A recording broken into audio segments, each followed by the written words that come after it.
Hey! So, yeah. You alright? Yeah. How you doing? Good, good, good. Last one before Easter. Yeah, I know. Oh, that's pretty good.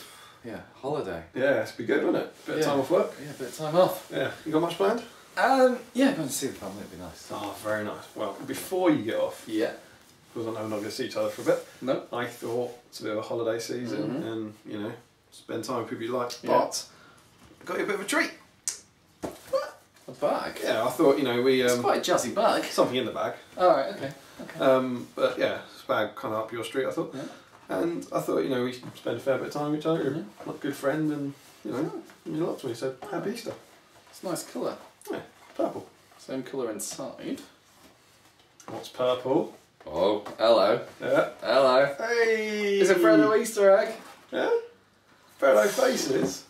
That is awesome. Yeah, happy Easter, mate. Oh, cheers. I No mean, worries. how many Freddo Easter eggs do you need to trade in to get smiled? Probably about two.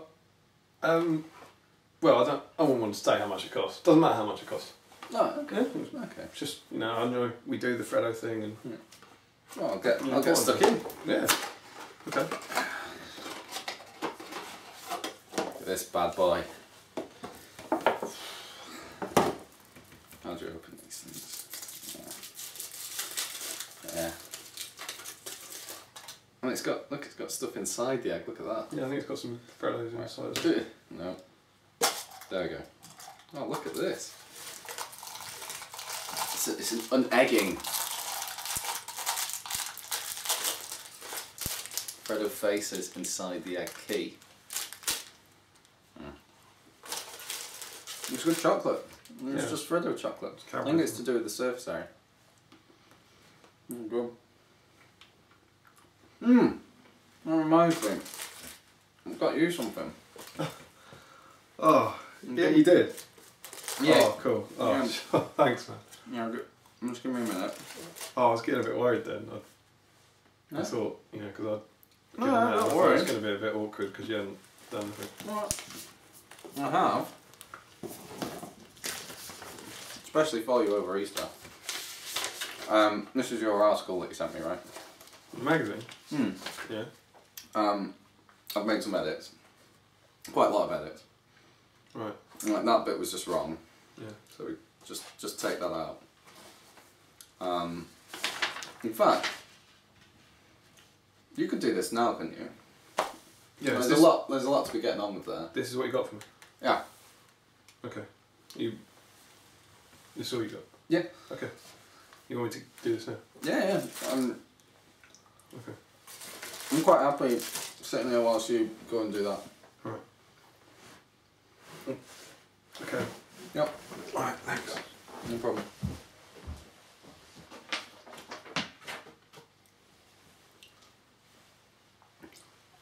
It's a good egg.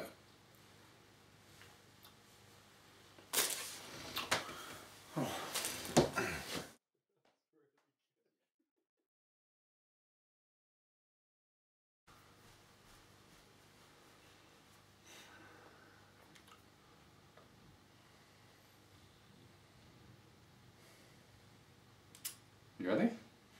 Yeah. Just need me to start. Yeah, probably. Welcome, Chat Battle Gamers, to another GBHL YouTube video. You're here with your host, GBHL Tom. And GBHL Damian. And we are here for episode 25 of The Palantir. Oh yes. Oh yes. Oh yes. Oh yes. We're back. We are back. We're back. Are we technically back? No, we're gone. We're gone. We're somewhere else. We're somewhere else. We're in new surroundings. Yep.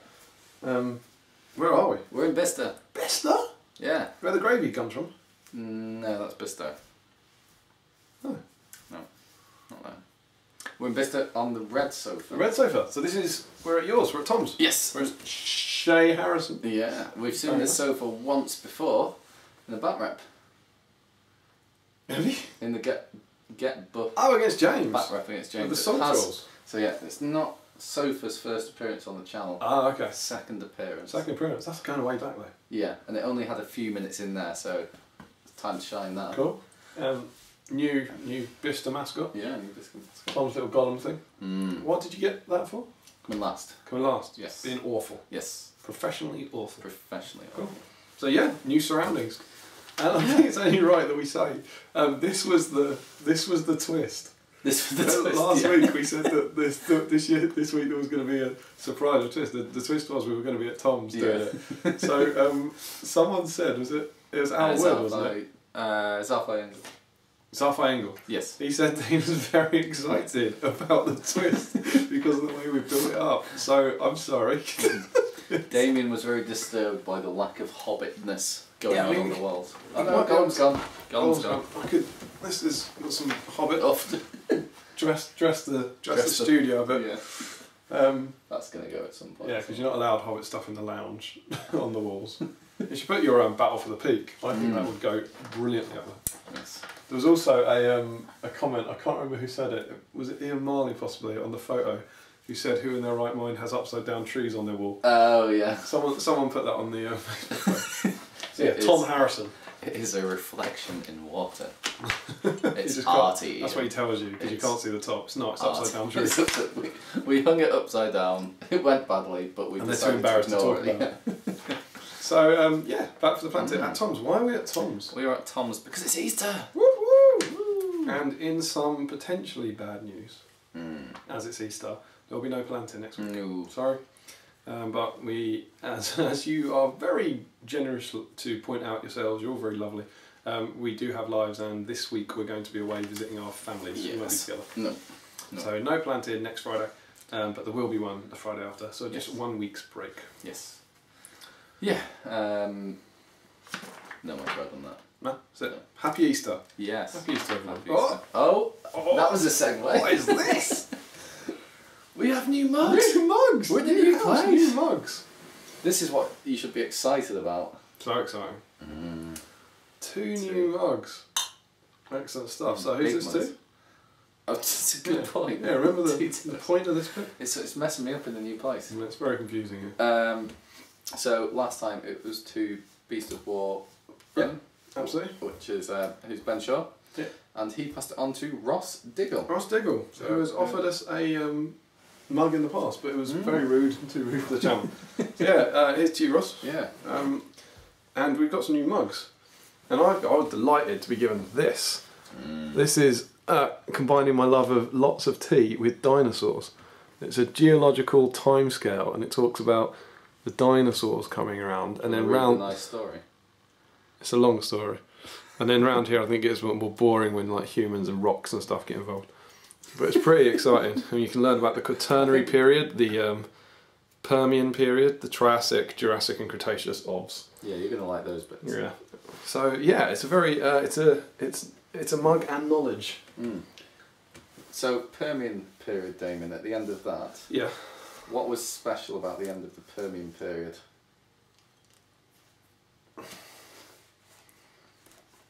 I'll give you a clue. What was special about the end of the Cretaceous period?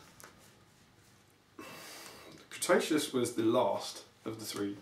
Yeah, so what happened? A mass extinction. Good, right. So mass extinction at the end of the Cretaceous is the famous one, right? Yeah. But the Permian one... A different mass extinction. A different one, yeah. There are 5 big ones. Yeah, but obviously. The Permian mass extinction... Yeah. Larger proportion of life on Earth was destroyed than at the time of the dinosaur one in the Cretaceous. There you go. But it wasn't the dinosaur, so no one cares. No, exactly. That's why the dinosaur one's famous. Yep. Also because dinosaurs were around for so many millions of years before. 180 million years. Some good maths there for being rudely They were around for 180 million years. Isn't that incredible? I might have said this before because I think it's a fascinating fact. Think about that. We've been around. Human beings have been around for about 150, 200,000 years. You could show them how much of the mug, how much rotation of the mug would a human Is that what it get? does? Is that really? Is that what it is? This is cool. So the dinosaurs were here, and dinosaurs. Some, I think that's a kangaroo.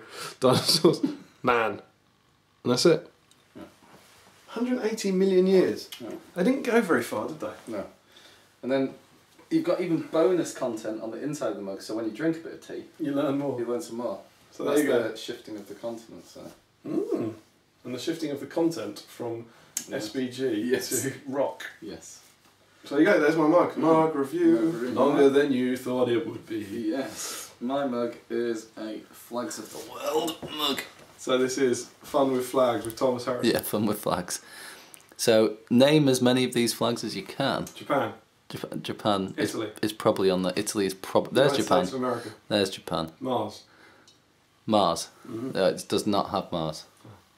Not a real flag. It even has Gibraltar on the inside. Emma's going to Gibraltar tomorrow. Is she? True story. There you go. How was that for a segue for you?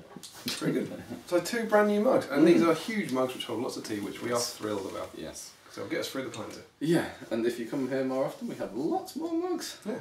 I think he's talking to you guys. Yeah. So yeah, there we go. Mug review. Cool. Mug review done. Tea toast done. Yeah, smash that in about 5 minutes. Yeah. Oh, so the Al Wood comment was, I think you asked what RMS stands for. No, you asked. It was on your mug. Did I? You asked them to guess. Oh, did I? You had RMS on your mug. Oh, and yes. You said, on what the does that wallet stand for? Yeah. What does it stand for? I think it stands for Risk Management Solutions. It's a strong guess. I've never been told that before. But Al Wood knew it. Risk Management Solutions. Well done, Albert. Yes. So what is that? I don't know, it just... How does he know that? And why is that a thing? Because Google exists. Oh. I'm Don't sure. be mean to Albert. He might know about things. You might do. Might do. What is that? What I was saying is that is the name of your company? Or? Yes, it yeah. is. Okay. Well then, yeah, that's incredible that Albert would know that. So yeah, there's point 1 of the trivia. More on that later. Yeah. Yeah, well, actually, going into the trivia, because it... Or now. Yeah, or now, because it does kind of fit on your timeline piece. What? The trivia question that you asked. Ah, of course. So yes, trivia section. Last week I asked, in what year was the ring destroyed? By... Not by who, I mean by Well, what? spoilers. Oh, spoilers. Well, and a lot of you answered. And the Spoilers who destroyed it. who destroyed the ring? And Drop the pen. the correct answer is the ring was destroyed in 2003. So well done for Ian Marley for getting that right. Yeah, why are you laughing? No, I'm backing him up. 2003. I went to the cinema. I Yeah. saw a film about it. Made a big deal about it. No, I'm just being silly. The ring, and this was actually, we were clear about it, but it caused a lot of, it didn't cause any debate, but there's an interesting spread in the answers, because a lot of you said 3019. Which is Who said that? Correct. Mason O'Neill, J22, Wobchika, Acthon 39. All said 3019, and that is by, I believe, the new Minoran calendar, but we specifically said we wanted to know it by Shire reckoning. And the Shire calendar started 1600 years after that. So the correct answer is, Tom? 1419. 1419. The ring was destroyed by Shire reckoning. Did anyone get it right? They did. Yeah. Phil Wordsworth and Dave Egan. Dave Egan's on a... He got both right last week, and he's got yours right already this week, so he's on a strong run. Very impressive and suspicious, David Egan. It'll become less suspicious when we read out the people who answered my one correctly. Oh, they're just very impressive, David Egan. So, yes, congratulations to Phil Wordsworth. Yes. And Dave Egan, Yes. you are correct. It was 1419. And you know what you win? You win the right opportunity to buy yourself a Freddo. Yes. So off you go, out to your local newsagent. Or a Freddo Easter egg, given that they're on our shelves at the moment. Yeah. Yeah, we had one there. It was good. Good egg. Didn't get to try it. Good egg. So yeah, well done. Yeah. And your trivia question? My trivia question was the stream/river that goes through the Old Forest, and then there's a bonus point where it flows into, so which other river that then flows into. So there were a few who got this right, but it's the river that goes through the Old Forest is the Withywindle. The what? The Withywindle. Withywindle. Yes. Okay, Withywindle. And that flows into the Brandywine. Brandywine. Great river. Yes. So yeah. And you had to get both right. Yes. A lot of people got one of them right. Okay. But normally the Brandywine. But who got both right? David Whittaker, Majora Master, Phil Wordsworth and J22. So Phil Wordsworth again. Phil Wordsworth gets you a got double win. So that's 2 Freddos. Well, you get the bonus one because you got them both right. Ah, so you can go by 3 Freddos. What a week for you. Well done, Phil. J22 wanted us to announce it with a musical version of Hey Merry Doll, but I think we've already stated our Bombadil stance. Yeah, we're no friends of Bombadil. Jamie can dress up and give you the Hey Merry Jamie Doll. makes a good Bombadil. Yes. Very good Bombadil. So yeah, trivia section. So well done, guys. Yeah, So that was last week's trivia. This week's trivia. This week's trivia. My question this week is, let me check I word this right. Who, on average, who moved fastest? Is it on average? Is it? Yeah, from the time they started the journey, from the time of completion. Yes. Who moved fastest? Yes. Either Frodo and Sam, and we're picking Frodo and Sam because it's going from the start to the end, or Thorin's company. So the time it took for each of them to get to their mountain / volcano. Which of those moved faster? Really, thinking about it, you've just got to take a 50-50 punt. Yeah. But that 50-50 punt is there for your chance to win, to go and buy a Freddo. Not win a Freddo. Not win a Freddo, no. We've eaten all of those. So yeah, there's my trivia question. And So Tom's trivia question. Thank you. Are there any factors they should be thinking about during this, or? Well, yeah, I mean, how long Okay. each journey took, I'd start with. Yeah. Maybe were there any delays Yeah. that might change average. Going by the books, as always. Unless we say by the films. But yes, so those are the sort of factors that you might want to consider that I should be telling you about whilst Tom vamps for time. Yeah, Tries to come up with a trivia question. I cannot think Which I just realised is what you're doing. I enjoyed how you were doing stuff That's for a minute. unacceptable. Do you not have a trivia question? I thought I did. So we're not back because we haven't cut. This is just carrying on. Yeah, straight on. Straight on. Yeah. Tom, have you got a trivia question? Yeah, I had one all along. Yep. My question this week is, if you were to watch all of the extended editions of The Lord of the Rings, back to back, all three, how long would that take you to watch? If you could play them all without having to change the DVD in the box, or whatever it is you're watching it on. Is that in hours and minutes? In hours and minutes. Not inches. Nope. Okay. No, we're on Earth, hours and minutes, not anywhere else. Cool. Good, there you go. There is the trivia section. Get stuck into those questions of this week. Yes, and if no one gets the right answer, then it'll be closest wins. The chance to buy a Freddo. Yes. Cool. Cool. So what did we talk about last week, Damien? Last week, Thomas, we talked about our recasting the movies. Yeah, who we'd eventually, like to. And we also talked about our dream scenario. So if we could have one board and everything painted up for it, what would we do? Did people respond? They responded very, very, very well to the film recasting. We had a lot of film recasting suggestions. Thank you very much. At Film 39 was pretty blunt with his response. It was he just wants Brian Blessed to play every single character. Strong answer. Yeah. Except maybe Channing Tatum as the character. Yeah, Brian Blessed in every role would be brilliant. Petrol, we're running out of petrol. Yeah, so that was Act Film 39. Yeah, everyone would be shouting. And everyone else, we're sorry, but we didn't want this bit to take 9 hours, so we don't have a list of what everyone suggested, but what we've done is we've listed characters and just kind of written what names were suggested rather than names specifically. So, Fellowship, Gandalf. We have Peter Capaldi. Peter Capaldi. Yeah. Cool. That's not bad. Strong shout. Doctor Who. John Hurt. You're not in the Palantir, Tom. Oh no. John Hurt, okay. Also Doctor Who. Yep. For a very brief period. And Michael Caine. Yeah, someone said, I can remember the Michael Caine comment saying that he was, he thought he'd be good at the kind of mentoring aspect. I think it's kind of Michael Caine as Alfred. Okay. That sort of thing. But I always, I'm worried that Michael Caine can't act.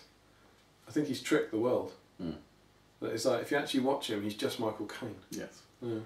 But, like Hugh Grant. Yeah, a bit like Hugh Grant. Of those, I think I would pick John Hurt. Yeah, I would too. So Peter Capaldi's not a bad shout. No. but I think John Hurt would win. Cool. Okay, Aragorn. We have Jason Statham. Or Statham. I have no idea. That's got to be a joke. I don't think Jason Statham is. Not sure. He's in like he's in Expendables. He's in Transporter. He'd be right up your street. I'm gonna Google He's a it. massive hench shaved head guy. He's in a load of kind of awful I think movies. I'm gonna know who he is. He's in Crank. I don't watch You'll these recognise things. him. You should. They're very powerful films. That's got to be. I can't remember who it was, but the same person as that is the one who said Chris Hemsworth as Boromir, isn't? Is it? Yeah, Chris Hemsworth as Boromir. I think, I don't know. Maybe I'm being judgmental, but I think that was a joke. Oh, I know who you mean now. Yeah. But I think I don't think the staff would be ideal as Aragorn personally. Andrew Lincoln. Okay. Who's he? He is. This is going to be exercising.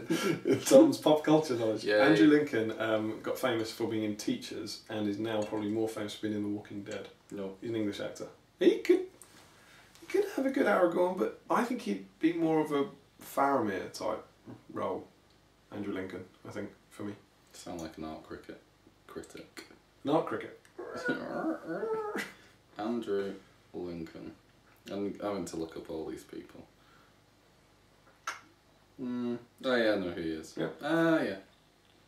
I think he'd He's fit in Love Actually. He is in Love Actually, yeah. He's the one who is in love with Keira Knightley and then tells her he's in love with her. In a weird way. In a really weird way.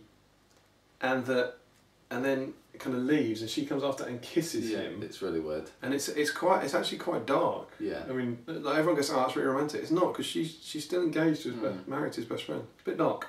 He's been stalking her with a camera, remember? Quite dark. Yes. Right. Yeah, him. Yes. I think he would fit into Middle Earth though. I think he's quite good.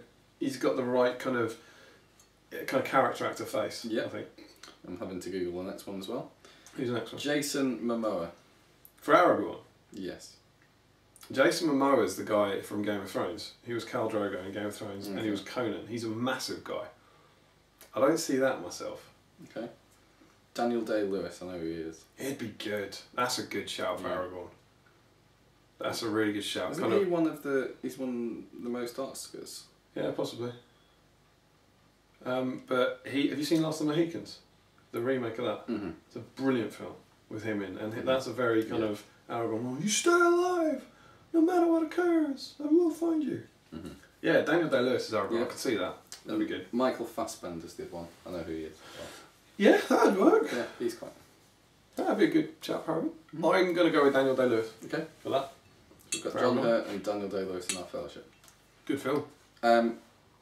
Legolas. We have only one option here, and it's Jared Leto.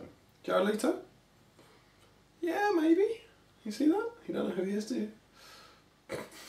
Oh, I do now. He's actually the lead singer of 30 Seconds to Mars as well. Okay. He's an actor. He was in Fight Club. I've seen Fight Club. Fight Club's a great film. Yeah, maybe. I can't remember who we were saying. We said Benedict Cumberbatch, didn't we? I don't think we found Legolas. No, we didn't.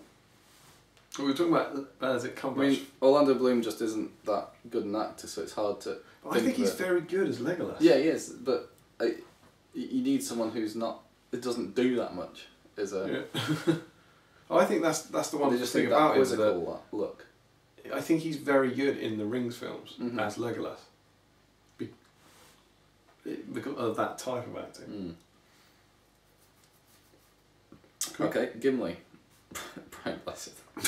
That wasn't. That was. I think that's a genuine suggestion. That's a separate. Brian Blessed as.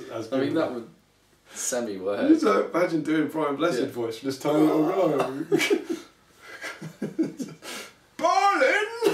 No! Be great. That wasn't bad. Like that. That was Ian McKellen being Brian Blessed. Being Gimli. It wasn't bad. It kind of no. Okay. Okay. Boromir. There are quite a few. Bozzers. Chris Hemsworth. That's Thor even. Oh, is that? That's Thor. I don't think that's right. No. But that was the same guy who suggested the staff for Aragorn. So I think someone may be being satirical. Maybe. David Morrissey. That could work. Who's David Morrison? David Morris is an English actor. He was in something with Sheridan Smith recently. He's in The Walking Dead as well, isn't he? I think. David Morrison. Oh, I know he is. He could be Boromir. He's got that kind of. He's old enough, I think, and yeah, that could work. That's a good outside shot. Yeah. And then Christian Bale. I don't know who he is. No, that's it's Batman. Batman. It's James. Very good impression. I think Christian Bale's a bit famous. If that's the word, a bit. He's a bit. I suggested Brad Pitt. Yeah. He's one of those. That's Christian Bale. Or that's George Clooney. Like straight away, it's hard to get away from who they are. Yeah. But he could make a decent Boromir. Yeah. And then the last one is Mark Strong. Boromir. Yes. That's good. And I know who he is because I've seen him at the theatre. Who? Recently, I went to see Arthur Miller play View from a Bridge. Okay. Which was very good. He's great. He's a great actor. He could. That's a really good shout. Yes. I'm going with that one too. He did the whole. Was he Guy Gisborne in Robin Hood? In which? In the Russell Crowe Robin Hood, he was. I've not watched the Russell Crowe one. He was the kind of chief bad guy in that. He did a run of bad guys in films. He's really good. I think he could make a really good Boromir. Yeah. I like that. Yeah, Boromir's in for me. Cool. Sorry, Mark Strong's in for me. Yeah, Boromir would be in your fellowship. Yeah, he would. Okay. Other fellowship members. Frodo. We have Ben Whishaw. That's Q from Skyfall. Oh. And the voice of Paddington Bear. Yes. That's not a bad show. Can see that. Yeah. Next one is Ewan Rion. He's he was in was it Misfits, and he's Ramsay Bolton in Game of Thrones. He's a creepy looking guy. Would he be a Frodo if he's a creepy looking guy? Well, someone else suggested him as Grima, right. which is kind of interesting. But he's got the Hobbit face. I think I might, if I was putting. Oh, I know who he is. If I was putting him in, I might go for Merry, or Merry or Pippin. Yeah. It's also very hard to get away from him, like torturing Theon. Spoilers. And the last one, we were asking for this kind of actor, and I think this is another Hobbit actor. He's been mentioned for multiple Hobbits. Is James McAvoy. James McAvoy, yeah, and he was a good shout. He was one of the names in the running for Bilbo. For the Hobbit, I don't ever think if it was. I don't think Peter Jackson was thinking of him, but the popular Martin fan Freeman kind of community. Oh, before it was cast, yeah. there was a lot of James McAvoy would be good. Yeah, as Bilbo. Yeah, I can see that. Yeah, that's cool. So who are we going for? Ben Whishaw or James McAvoy? I would take all three of those: Ben Whishaw, James McAvoy, and Ewan, all as hobbits. Okay, so let's just go. And for I'll pick Ben Whishaw as Frodo. Okay, so Ben Wishaw's Frodo. Then Merry. So you've still got James McAvoy in the mix, but also we've got Rupert Grint. I know who he is. Ron Weasley. Not for me. And James Franco, who I don't know who that is. James Franco is a young American actor. He was Harry Osborn in the Spider-Man films. Okay. And he's in The Interview, the controversial one that Sony got done. No. But I do recognise him. Yeah. He's a bit... Yes. I think he's a bit chiselled for a Hobbit, for me. Possibly. So we can't go from... Oh, we can go for McAvoy from Merry. McAvoy's in. Yeah. Pippin, we had Eddie Redmayne. I think that works. He's got a Hobbit face. Yeah. Yeah, we could do that. Also, and we know he can sing. Yes. From Les Mis. Yes, so he could do the Pippin. You hear the Hobbit sing the song of the Green Dragon. Yes. Good. He's definitely in. And Sam, we've got 2 votes for James Corden. Oh, no. No. And 1 for Kit Harington. He's from Game of Thrones. He's Jon Snow. It's Jon Snow. Okay. It's Jamie. Sam? I think Kit Harington could do that. I think he could be hobbited up. I also like, is it Ewan Rion, I think his name is. I'm not sure of the pronunciation. Oh, if we go back to the original Frodo one, yeah. Like, move into... Ramsay Bolton, he could be a Sam. Okay, maybe Sam, yeah. But yeah, like, who were we just talking about? Kit Harington, he could be a Hobbit. Yeah. He could be a Merry. Okay. Yeah, these are good suggestions, guys. I like this. Cool. So is that the Fellowship? Have we missed anyone out? That's the Fellowship. Yeah, that's Fellowship. Okay, so AMR. Example, we had Chris Pratt. Yeah, maybe. He's getting huge now, though. Jurassic World out this summer. Yeah. Glorfindel, who's not in the films, but we had Benedict Cumberbatch, I guess because we were talking about Benedict someone said, Cumberbatch. how can you suggest Elshram and not suggest Glorfindel? Glorfindel. So yeah, maybe. He could be a good he could do Glorfindel. Yeah, we're in. Yeah. Faramir. We had quite a few names in the hat for Faramir. Edward Norton. Do I know who that is? From Bite Bob. Oh, is that He's the narrator. Yes. No, he is. Yes. That's a good shout. Yes, it is. That's a really good shout. Yeah. Ed Norton as Faramir and David Morrissey as Boromir. That'd be good. But we've got Mark Strong as Boromir. Sorry. Tom Ellis. Who's Tom Ellis? Don't know. That name rings a bell.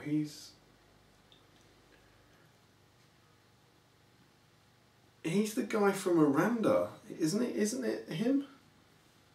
He used to be in EastEnders. You are correct. Yeah, the boyfriend, the sexy boyfriend in Miranda. Yes.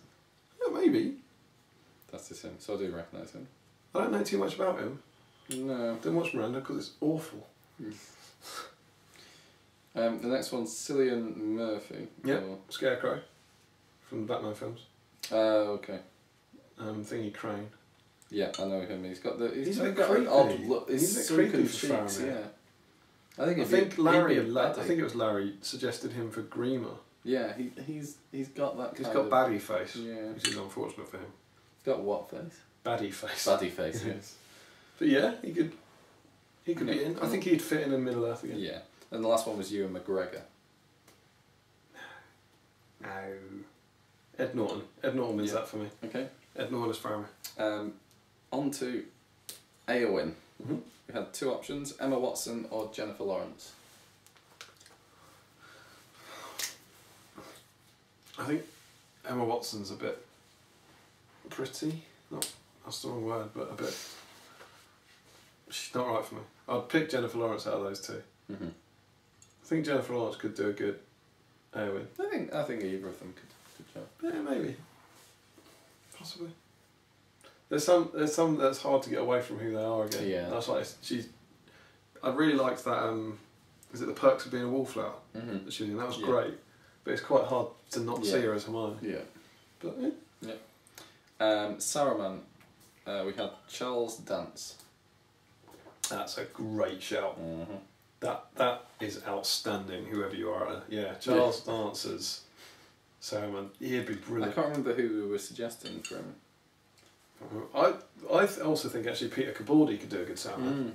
Maybe that's how we save him. Yeah. Yeah, Charles Dance would make a brilliant Saruman. Really good. Yeah. He's got the whole authority and contempt down. Plus he's another Game of Thrones one. So. Okay. Yeah, Charles Dance. He's in. Denethor, Mark Gatiss. More Game of Thrones. What do you think? No, he is, do you? Yeah, he's in Sherlock Holmes. He is in Sherlock. He's Mycroft in Sherlock. He co-writes it. Yeah, he's from the League of Gentlemen. He could do. Maybe. Possibly. Old Bilbo, Toby Jones. Do you know who Toby Jones is? No. He's... Oh, you'll recognise him. He's the voice of Dobby. Yes, I think so. It's that guy. I don't recognise him. Okay. Yeah, maybe. He looks a bit like a hobbit. Yeah, maybe. I don't think I've seen enough with him Don't really know his work. to say. Beragond, we have Matt Damon. This was pulled later, wasn't it? This was... I remember someone going Matt Damon, and then later on going, no, hang on, that's a stupid suggestion. They're removing it. Was that just a Matt Damon gag in there? Matt Damon. Yeah, Matt Damon. It was a separate comment. It was like it was like maybe they got drunk and wrote that. And they came back and go, no, this is crazy. I retract my answer. Gladriel, we had Charlie's Theron. I think did we say that? No, that's no, good. Who did you say? You said somebody. Can't remember. And finally, we have Grinner.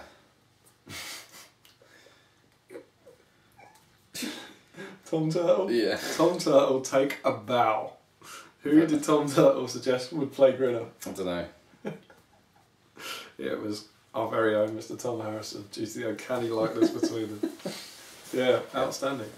So Cool. that was obviously longer than we thought, but very interesting and some good choices. Yes. I think that's like you take some of the stuff that we said last week, combine it with that, and you've got damn fine film. Yeah, you've got. Probably highly expensive. Yes. But yeah, Mark Strong, Ed Norton, and they're good brothers. Yes. The other thing we talked about was the crossover with the Palantir. Crossover with Speak Friend and Crossover with the Palantir would be very easy. Yeah. Oh, Golem's gone. Yes, of course. Yes. So there were quite a few of you who came in on this. Dave Egan, Acton39, J22, who else but Halder, George Harold, all keen for a four-way one as well. I think that was a swap over. They were all keen to swap. Okay, keen on the swap. So it was Acton39 who also was keen on the four-way. So yeah, cool. It's good to know people want it. We'll put it to chat to the guys. Yeah. As we said, we're up for it. So yeah, who knows? Fingers crossed. Yeah. And Acton wanted one big show for 1 week or something. Yes. I think you mentioned because of Destination Stockport, we'll all be together. It's very busy at the Tom weekends, so that's the only issue. I know it sounds crazy, and anyone who hasn't gone, and I include like Emma in this, is always surprised by how busy the weekends are. Like even like texting is genuinely hard to find a lot of time in between the games, and we've talked about doing this sort of stuff. Yeah. We thought, we're going to get together for a weekend. We'll do a video, and it's really hard to find the time. Yeah.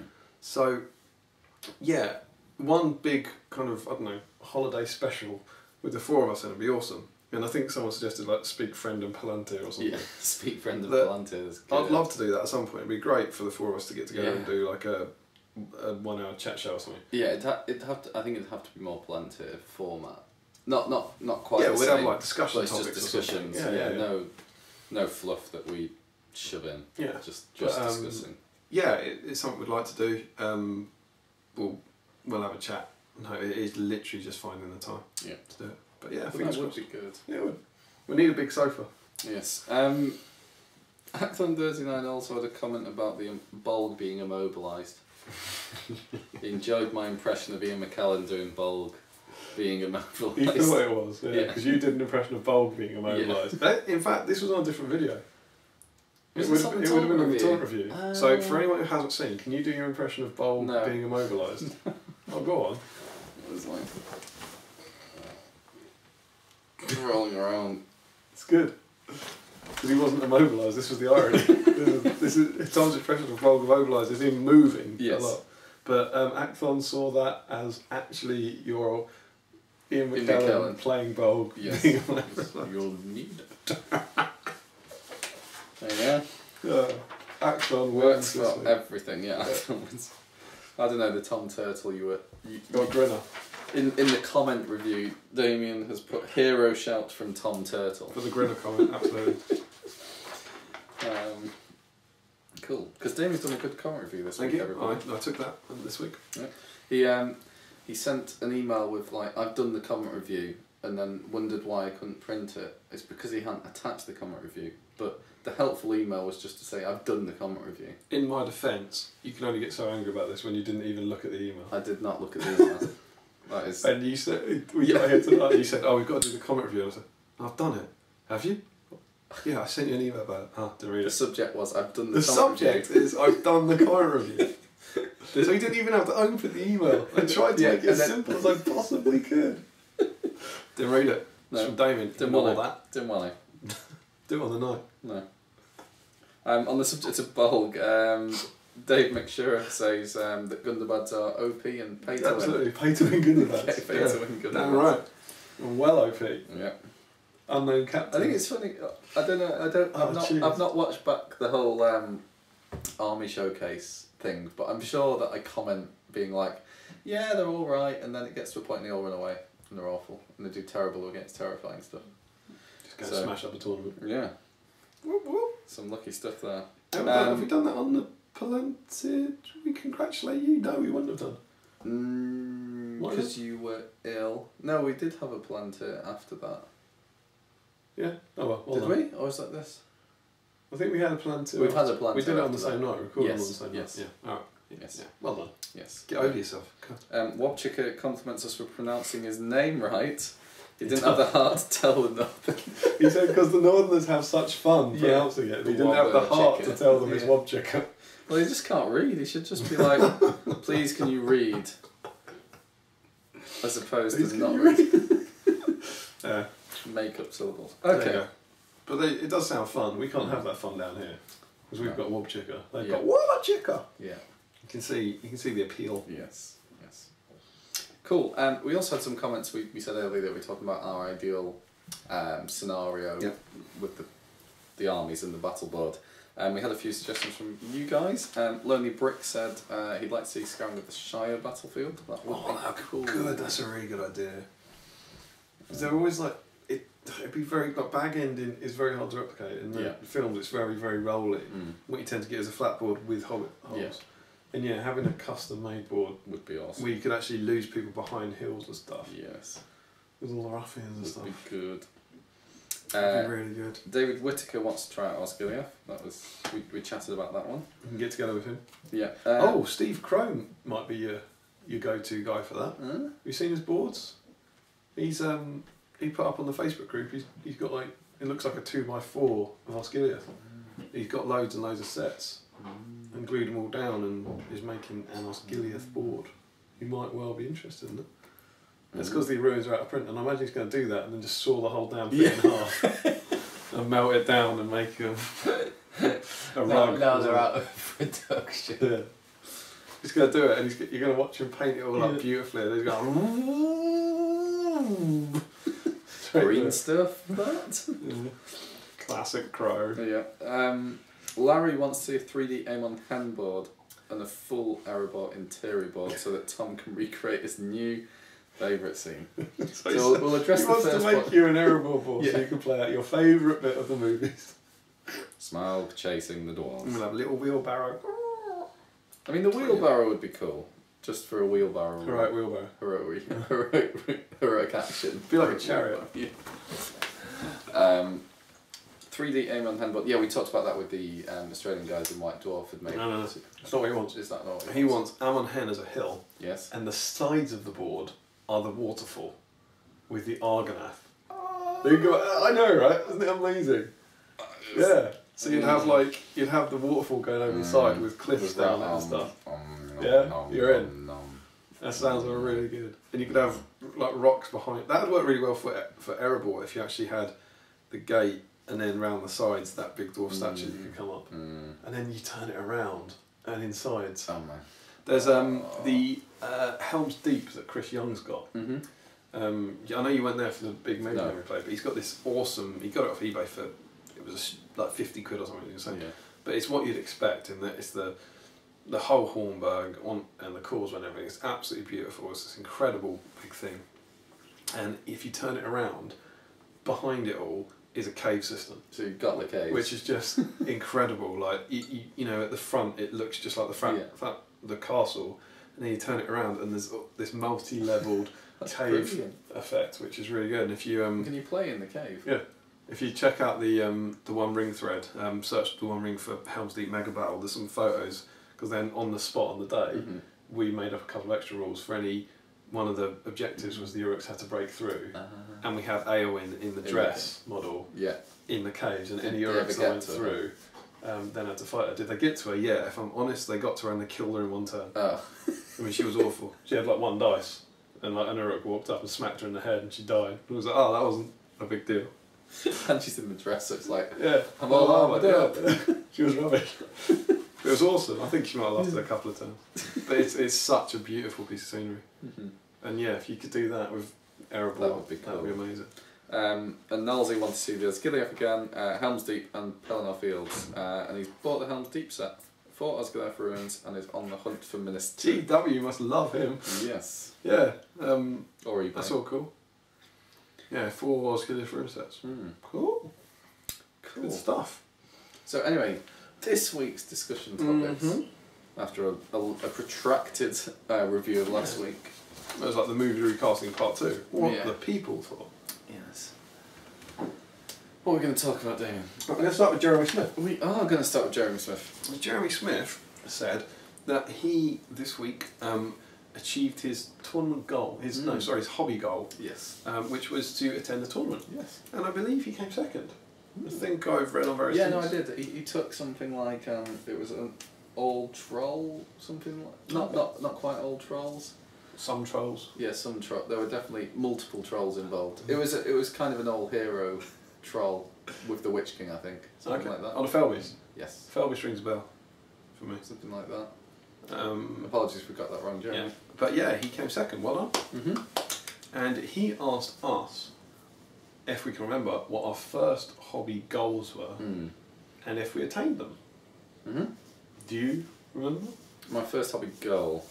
It depends. Goals. My first goal was to build the Mines of Moria set, because that was the first set that I got. So what I started on was the 24 goblins, put them together, and then, I mean, I had no idea what I was doing, so I was asking my dad. Is this your first ever modelling thing? Like, is this your first? Really, yeah. And I put together the 24 goblins. I found it a pain to put them together because you just want to get them out and have them done. But yeah, what I did was I just painted a block colour as you would as a novice. Just the one bright colour on the red for the sleeve, the green for the skin, and I did I think I did grey for the armour to start with. How old are you? 16. 16. Yeah. So anyway, did all that. And then I washed it with dirty turbs to make. God! Well, it's like a black wash. Is it? Yeah. Doesn't turps remove paint? Isn't that the point of it? Yeah, but not enamel paints, it's the substitute for water. Right, okay. That's why it always stinks when I'm painting. Yeah, I thought that was just you. I smell like metal like this stick. You do. I thought you had a drinking problem. So anyway, that, and then I put some silver bit. I put silver in the dirty terps to make the armour silvery. Well, obviously. Of course. And then some black dots in the eye. This is for anyone who doesn't know, Tom paints with Humbrol paints, the enamel ones. Which is a terrible idea. It is a terrible idea. But, that said, Tom's armies look fantastic. So, not these goblins though. I do probably still not these by the sound of it. I could probably go and get one. A goblin? Yeah, do it. You are going to see them actually on a bat rep. Yeah, because we're at Tom's. We should make the most of... yeah. Those are the ones we're using on the bat rep. Not bat rep. Yeah, the campaign. We're using these horrible terms. They're not horrible because... Well, I'll show you. Cool. So yeah, Tom paints using the Humbrol paints that you might know as the kind of little model paints that you get in traditional model shop. Where you have to use white spirit to clean your brush and that sort of thing. And here it comes. I'll show the bead. These are Tom's first ever models. Wait, there we go. There you go. Goblin. I don't know how well he's focusing. Circa 2006, 2007. Yeah. So presumably just as this set came out. Yeah, and that's what got me into it. So there you go, you can critique.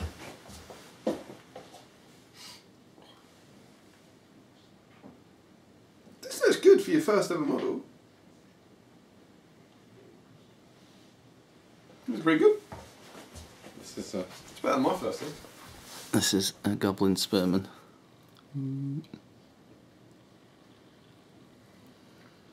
You'll be seeing these bad boys in a few weeks. Yeah. Inside the Mines of Moria in our campaign. Yeah. But so my goal, the first goal was to complete that box. That's your goal. And so you started with the goblins. yes. But then I moved on to the Fellowship. And the Cave Troll. So this is the... To be fair, I wasn't really keen on doing the Cave Troll myself, so I got my dad to help, so... Ah. this is because I wanted him to look all right. So this was my dad doing the cave troll, really. Is that Ian McKellen doing your dad doing Yeah. the Cool. That's not bad. But I've since done another 3 cave trolls. Great model. I've got him Good model. in blister. So this is my version of the cave troll because I came back and have done him a few That's times. such a good model. Especially when he covers your face. But then I did the... That's the old... But your dad did it? Mainly, I mean, I think I started it, but he made it look fine. Cool. And actually, it's kind of morphing into an army showcase. It is. But not quite. Mine's a more a box showcase. This is the fellowship. So these are all done around the same time, yeah? Yeah, these were all the first models I ever did. So the Gimli one, it still doesn't look too bad actually. It's a great one. The light's not very good because it's shining the wrong way. Anyway, this is Gimli. I don't think he's too bad for one of first ever models. I was just thinking about Gandalf. The Boromir pose is great. I just wish it was to scale with the Gandalf? others. And the detail, you know, I really like the pose, but he's just details rubbish. Yeah. And this is the Boromir. So this Really good. was my attempt at freehand on the gold. I don't know if you can make it out, the gold on his arms. So it did take a lot of time. I mean, you can tell the difference between... So the Legolas ones, especially the face just isn't very good. But anyway, digress. And there's the hobbits as well. But maybe we don't show you the hobbits. But anyway, that was my first goal, to do that set so I could then play the Mines of Moria set. And you'll see the board that, because at the time it was, and I'm speaking off camera, but it was all, you should build the board for the Balin's tomb. So that's what you'll see as well.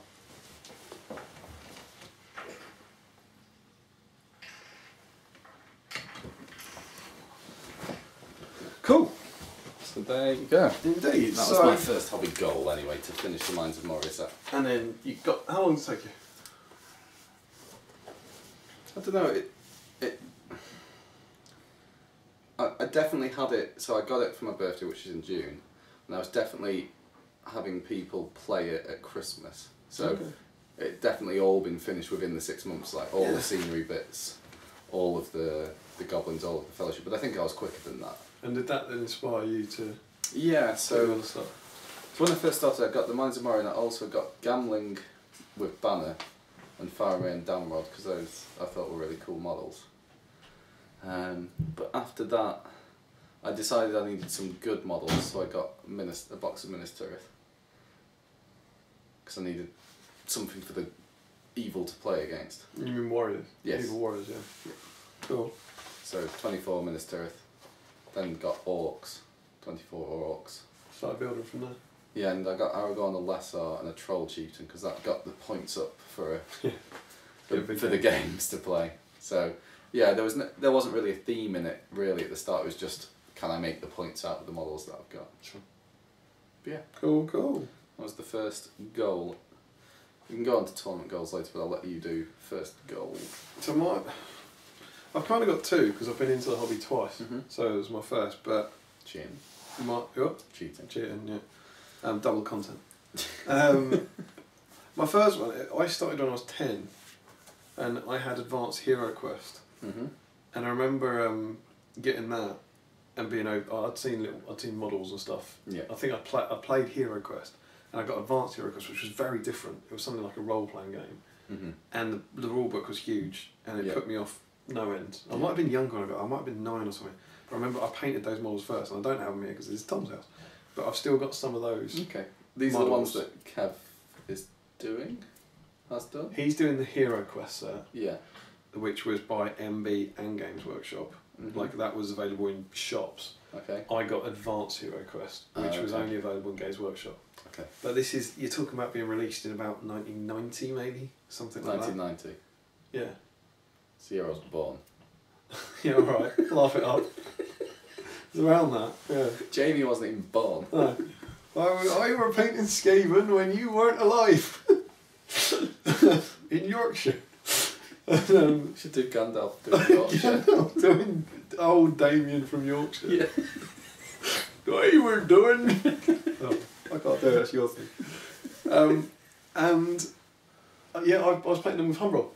With your paints. Strong choice. Yeah, because the guy who got me into it, who's one of my kind of half brothers essentially, he used to paint military figures, and so he had all those paints. So I kind of started doing that, and I've got these Skaven that are brown.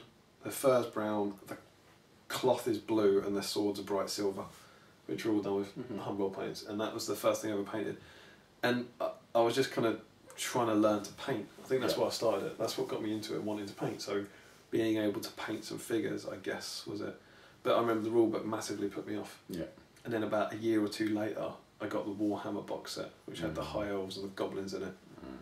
And then I read the rulebook of that, which just blew my mind about, you know, I was 10 years old and you're used to board games or whatever. And I was just like, what the hell is this? And I guess my goal on that was to paint all the High Elves and all the Goblins that came in the box, and I never did it. Because I did this thing that hobbyists do, where you go and you got into the game, and I went and started buying undead stuff and other bits and bobs. So no, never got for Warhammer when I started, I never achieved my goal. I then played Warhammer a lot for 10 years, dropped out of it for 10 years, and got back into it in 2011 because I genuinely think I was getting married and had a bit of a, this is incredibly mature, I need to do something quite immature, and started looking back into wargaming. And I decided to play Lord of the Rings because I'd been getting into that just as I left the hobby, and I'd lost my gaming buddies. So my goal was to get some of my normal friends to play this game. And I thought, there's no way they're ever going to play Warhammer, and there's no way they're going to paint any models. But they all like Lord of the Rings, like the movies and the books. So maybe I could get them into it. And my mate Chris, who was one of my best men, I remember ringing him before I went and bought a load of it and essentially saying, if I get this, will you play it with me? And I'm like, you don't have to paint any, I'll paint them up, but before I go and buy a lot of these models. And he's like, okay, because he enjoyed playing Warhammer and stuff. And he was like, why are you doing this? I was like, because I don't want to grow up. I'm getting married and I'm terrified. So I got back into that, and my goal for it was I dug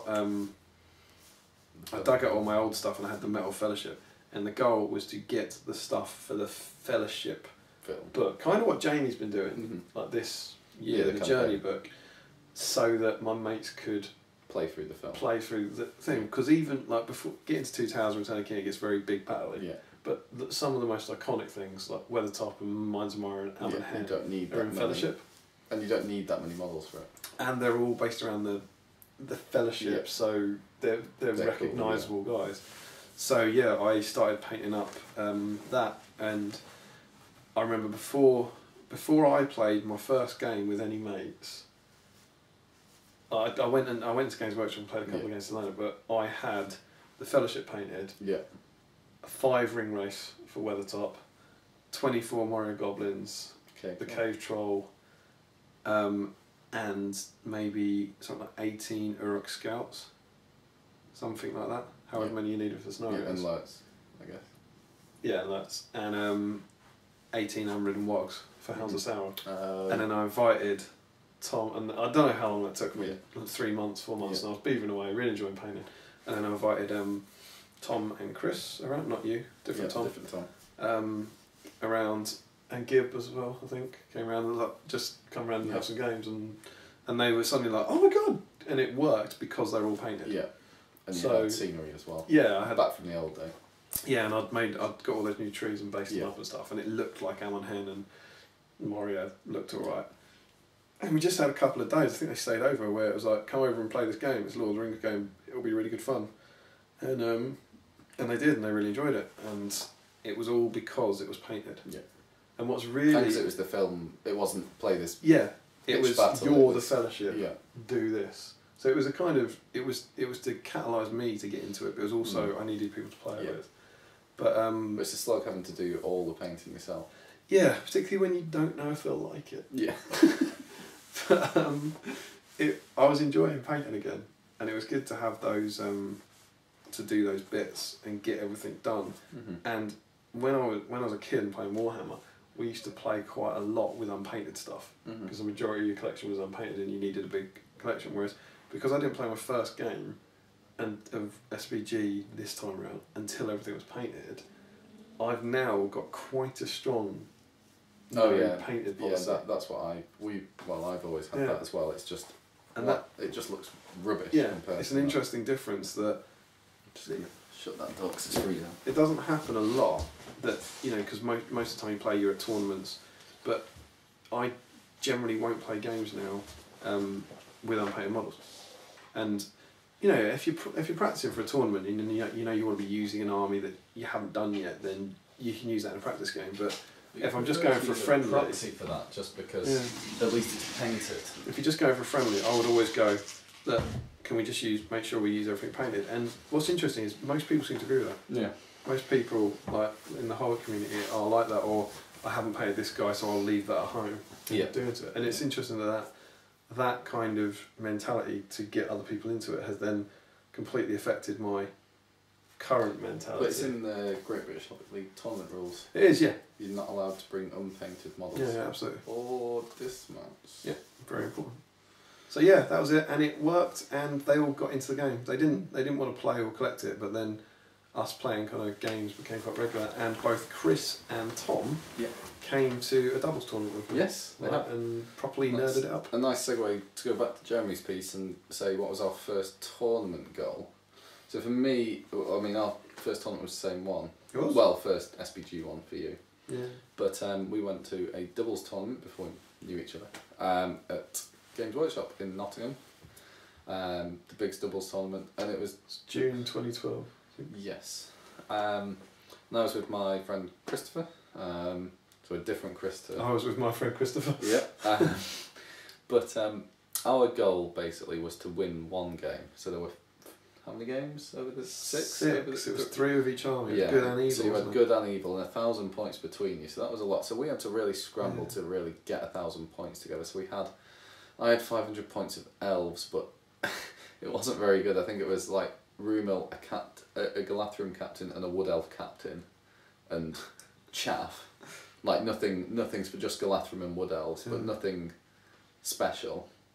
And then he had dwarves, so I think it was Barlin, but without the axe, a dwarf captain and a dwarf king, with some dwarves. Obviously.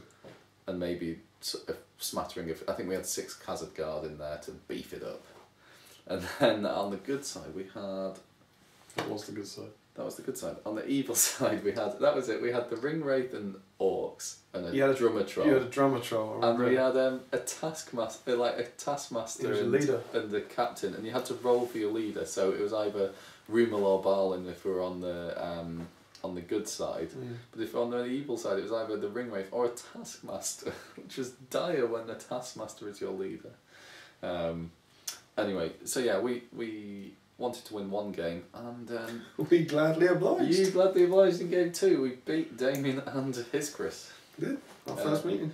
We were kind of playing on one side, and it was pretty even on our end. You killed the Taskmaster with throwing spears. Which Yeah, that was brilliant. 2 throwing spears to the Taskmaster's face. absolute disaster. Big clue, kids. Don't take a Taskmaster as your leader. But on the other side of on the other side of the board, Right, in the face. Chris off, my Chris won. Yeah.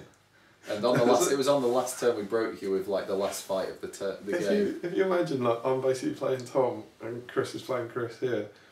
I was leaning over the table and Chris just kept handing me Riders of Because you had Rohan. the dead pile by Yeah, you. the dead pile's over here. So I'll be sitting and then, right, thanks. And maybe, cheers for that. And should we, what are you doing? And he just go, Oh, that was it. We had some Black Numenorians. So he had. yeah. You charge these Black Numenorians, and because they're terrifying, it was really messing with the Rohirrim over there, so they got smashed. There was only 6 of them. 6 Black Numenorians. Yeah. That's when, that was a good game. So anyway, we achieved our goal with that. But the big thing for us was that we actually won most sporting, which was completely out of the blue from our end. We had no idea. We voted for you.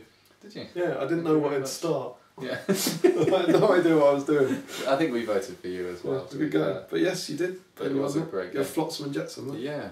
Yeah. But yeah, that ranks as one of my favourite achievements at a tournament, because it was so out of the blue. Because you're in such a huge hall with lots of people, and people have took the time to. There was no vote back then. It was you had to nominate. Yeah, you're right. Yeah.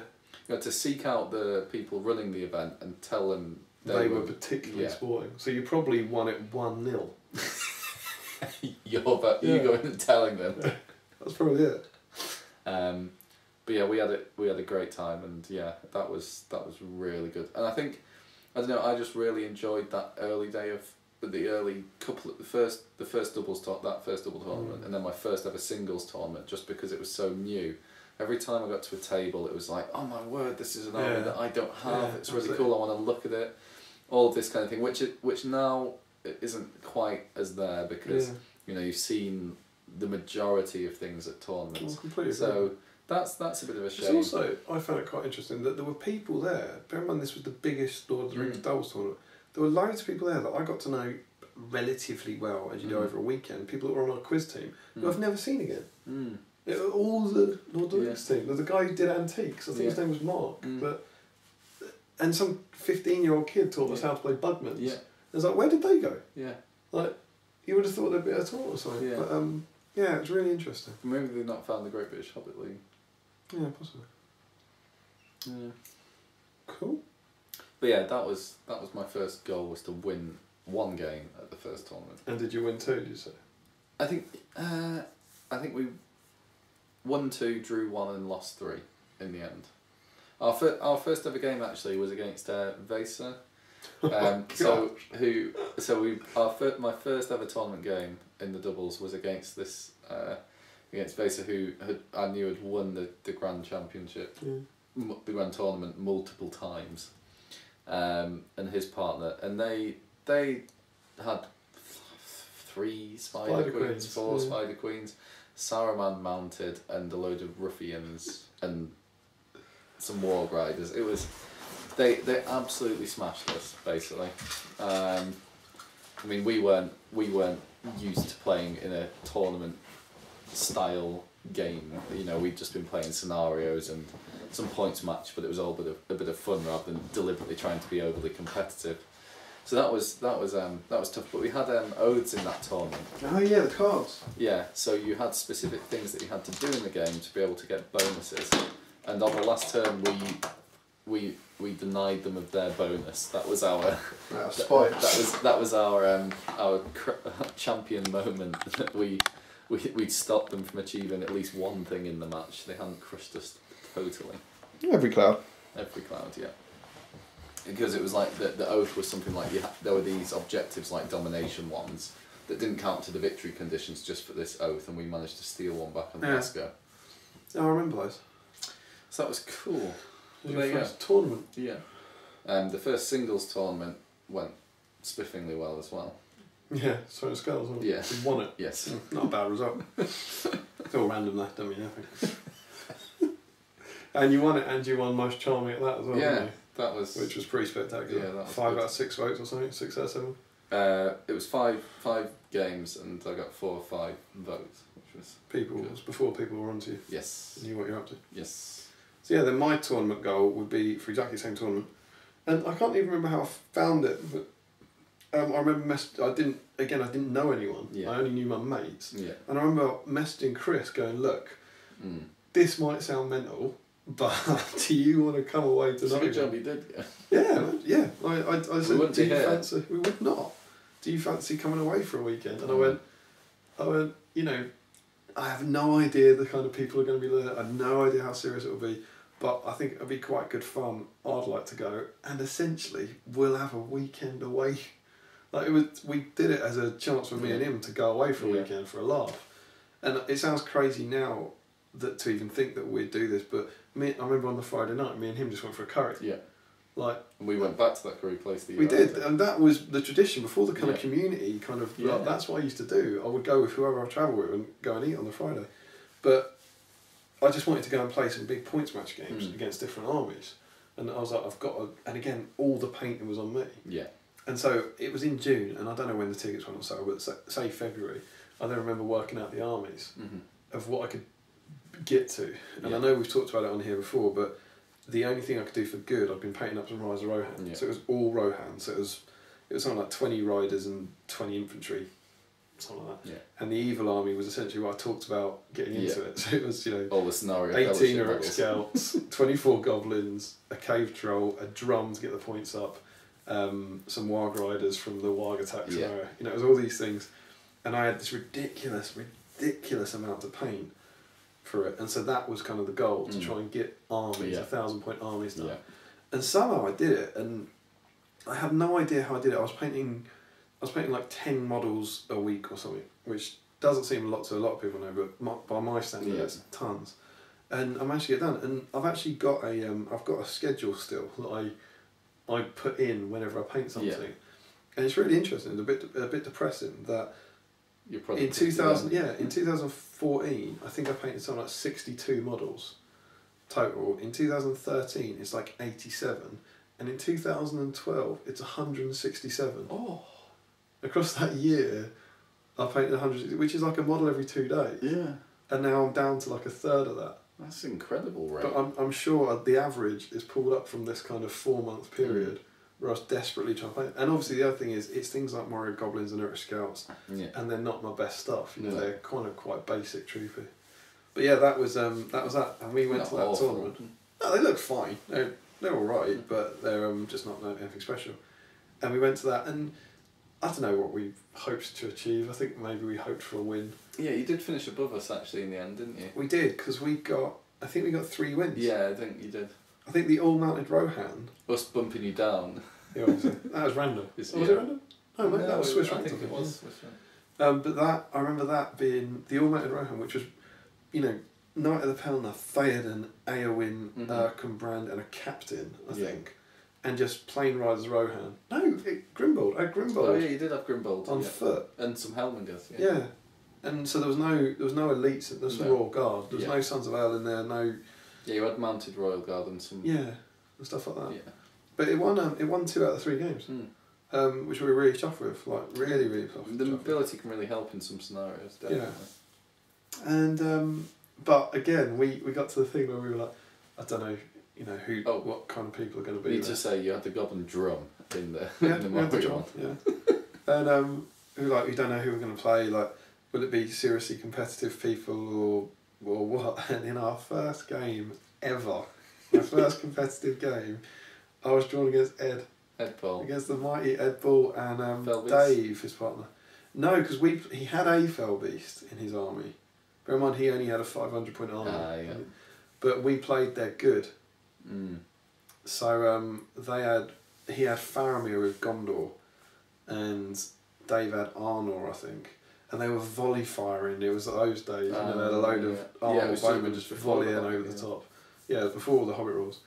And I remember coming up to that and going, "Oh, hi, yeah, we're..." And he goes, "Yeah, this is our first tournament game ever." And I think Ed was like, "Yeah, we're the current doubles champions." I was like, "Oh, good." Yeah, I'm and sure we were next to we were at the tables next to each other. And we were at both that point. getting spanked by these, incredibly experienced players. Yeah. And I remember the highlight of that for me was Ed's leader was Faramir on a horse, and in 2 consecutive turns he got trapped by 3 Moria goblins and killed. It was brilliant. It was and it was recon, and basically they knew what they were doing, and we didn't really, and they got loads of guys off, but we took down Ed's Faramir.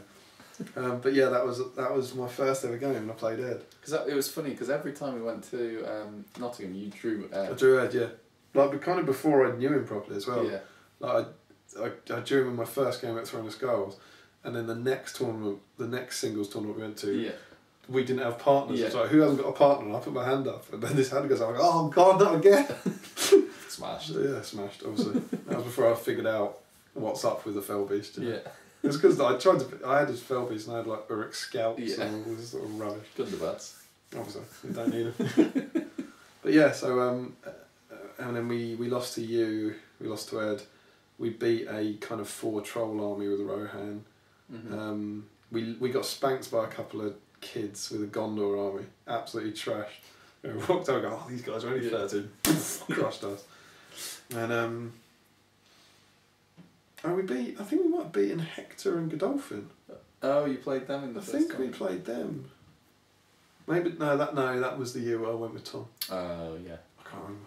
It's a long time ago. Because I'm trying to think who we beat. We beat you, but we must have won one other game. Oh, we played a couple. I've never seen again.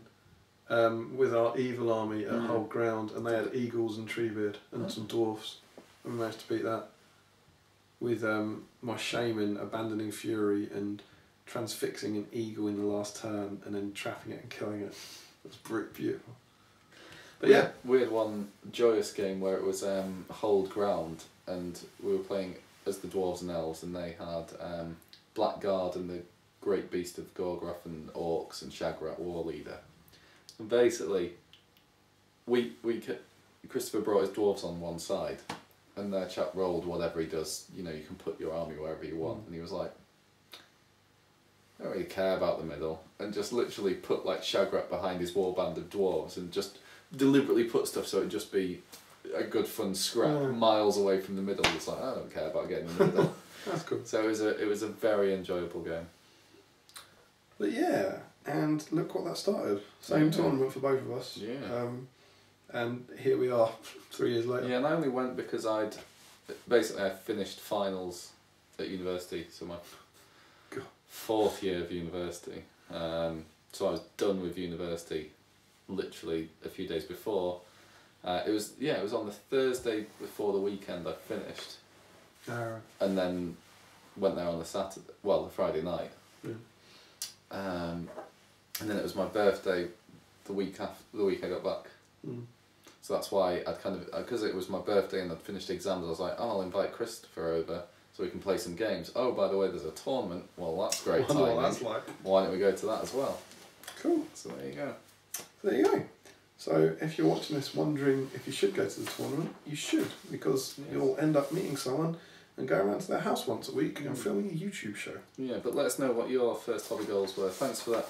Yeah. Jeremy Smith, it was a useful topic. Very good topic. Yeah, your first hobby goals and maybe even your latest hobby goals. What you plan to do this year. Yes.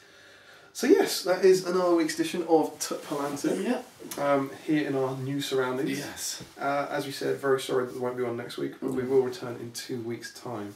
Yes. Little update from us. We have some SPGs. We said, I think in the last one, that they were coming, and they have arrived. Yes. And a lot of people have already got them. We sent out a whole bunch this morning, so if you would like a copy of issue 1, they are now back in stock, so to speak. Royal Mail have done us over because they've increased the postage by a whole 3p. But because we're incredibly generous, we will not be passing that on to the consumer. No, We're going to absorb the 3p cost. The donation will not be increased. It's £10 3p. By 3p. Yeah, they said right. Royal Mail are putting out the postage, and we're like, huh? Why, what? But thankfully it's alright. So yes, if you would like a copy of issue 1, get in touch with us, and we'll get it posted out to you. And issue 2 is bubbling away. We're now about 12 days away from our deadline for print, and it's frighteningly close. It's terrifying. We have a lot to edit. And that's what we're going to be doing all day tomorrow. Yes. Or when you watch this, all day yesterday. Yes. So that's our plan. That's our goal. Our current goal is to finish issue 2 of SPG on time. That is our hobby goal. Yeah, and then we'll be releasing that at the Destination Stockport. Yes. So yeah, happy Easter, one and all. Yes. Hope you have a good break. As ever, don't forget to comment, like, share and subscribe. Spot your hobby and happy strategy battle gaming, something like that. Eat Nick the bit. Bye. Bye.